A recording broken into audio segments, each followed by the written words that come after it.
Welcome to Does It Matter by Brainy Ballers, where we dissect the game with cutting-edge analytics to give you the upper hand. We analyze everything from hand sizes to average depth of targets to uncover hidden trends that no one else sees. Say goodbye to guesswork and hello to data-driven domination. Because here at Brainy Ballers, we don't just watch the game, we understand it. So get ready, it's podcast time. Welcome to the Deep Dive. Today, we've got a really specific mission, especially for you fantasy managers. We need a solid, data-driven way to filter tight end prospects. So the big question is, does a tight end's contested catch percentage in college, how often they win those jump balls, does that actually tell us anything about future fantasy success, specifically in PPR formats? Right. And to figure this out, we didn't just go with gut feelings. We pulled data, 5 years of it, actually, starting from 2019. Okay. We looked at the top 50 fantasy finishers each year. And the key was comparing let's call them the elite top 10 against the guys at the bottom, the 41st to 50th place finishers. The bottom 10, yeah. That contrast should highlight what matters. Exactly. Spot the real difference makers statistically. And, well, the data started talking pretty quickly, didn't it? It did. When you just average out the college numbers, there's an initial trend that's pretty hard to miss. Higher seem to correlate with better fantasy scores. Yep. Across the seasons we looked at, those top 5 fantasy finishers, they consistently had a higher average than the TEs ranked way down, like 31st to 50th. In almost every year we checked, so 5 out of 6 seasons, the link is definitely there. But, for actually using this, we needed more than just higher is better. We needed like a threshold, a magic number. We needed that practical number, yeah. And maybe we should quickly touch on why this stat is potentially so crucial for TEs specifically. Good point. I mean, unlike some wide receivers, these guys live in the middle of the field. They're key red zone targets and so much time fighting through traffic, going up against linebackers, safeties.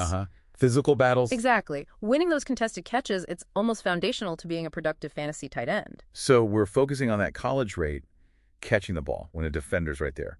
We initially thought maybe 50% could be a benchmark, but after crunching the numbers, refining things, where did that optimal range actually land? Okay, so the number we honed in on, the verifiable floor for identifying guys with that truly high potential for fantasy success.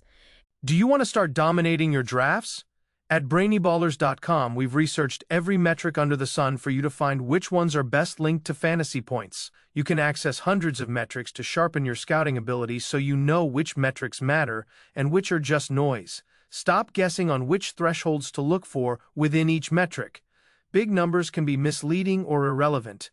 Our Ultimate Athlete Blueprints reveal essential scouting metrics, their importance, and benchmarks within each metric that help predict a player's probability of being a success or bust. Elevate your scouting ability with Brainy Ballers' Ultimate Athlete Blueprints today.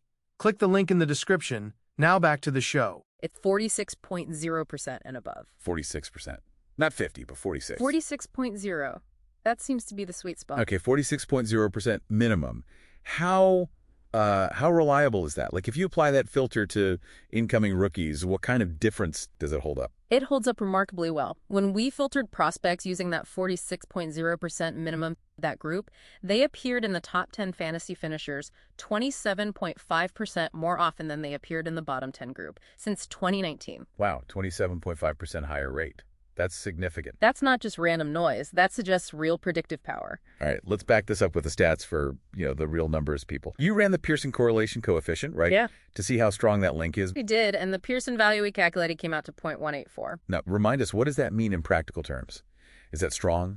Well, it's interesting. In sports analytics, context matters, but generally any Pearson value over 0.1 is considered statistically significant, so 0.184. That's definitely indicating a strong positive correlation. So direct link. Higher tends to mean higher future fantasy points. You got it. For every sort of reliable step up in that college contested catchability, you tend to see a measurable bump later in their fantasy production. Okay, and this is where it gets really interesting, I think. The source material used a great comparison to show just how important this might be. QB draft capital. Everyone agrees that matters, right? Where a QB gets picked. Oh, yeah, absolutely. It's a cornerstone of scouting. Well, when they ran the same correlation analysis on QB draft capital versus fantasy success, The Pearson value was negative 0.219. Negative 0.219. And that's the kicker, isn't it? Right.